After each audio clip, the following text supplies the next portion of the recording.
പെരിന്തൽമണ്ണയിലെ സാമൂഹ്യ സേവകരുടെ ആരോഗ്യ പരിരക്ഷ ഉറപ്പാക്കാൻ MLA ഹെൽത്ത് കാർഡ് പദ്ധതിയുമായി നജീബ് കാന്തപുരം.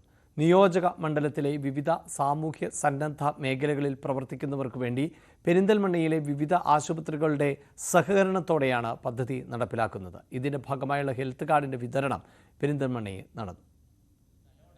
പെരിന്തൽമണ്ണ നിയോജക മണ്ഡലത്തിൽ സ്ഥിരതാമസക്കാരായ അംഗൻവാടി, ആശ, ഹരിതകർമ്മസേന, CDS, പരിരക്ഷാ nurse, trauma care, ambulance driver, panchayat, municipality അംഗം എന്നീ വിഭാഗത്തിൽപ്പെട്ട 18നും 60നും വയസ്സിനിടയിലുള്ളവർക്കാണ് പദ്ധതി നടപ്പാക്കുന്നത്.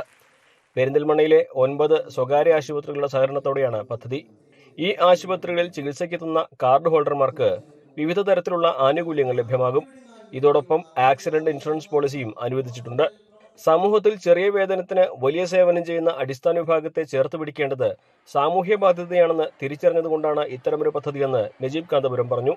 ഈ നാട്ടിൻ്റെ ജീവനാഡികളാണ് ഈ ഇരിക്കുന്ന മനുഷ്യരെന്ന് പറയുന്നത്. ഇവിടെ ഇരിക്കുന്ന ജനപ്രതിനിധികളായ ഞങ്ങൾക്ക്, ഇവിടുത്തെ പൗരപ്രമുഖരായ ആളുകൾക്ക്, ഹോസ്പിറ്റൽ ഉടമകൾക്ക് ഞാനൊരു കാര്യം പരിചയപ്പെടുത്താം. പെരിന്തൽമണ്ണയെ ഓൺ ചെയ്യുന്നതും ഓഫ് ചെയ്യുന്നതും ഈ സ്ത്രീകളാണ്, ഈ സഹോദരിമാരാണ് എന്ന കാര്യത്തിൽ ആരും സംശയിക്കേണ്ട. ഇവരാണ് പെരിന്തൽമണ്ണ.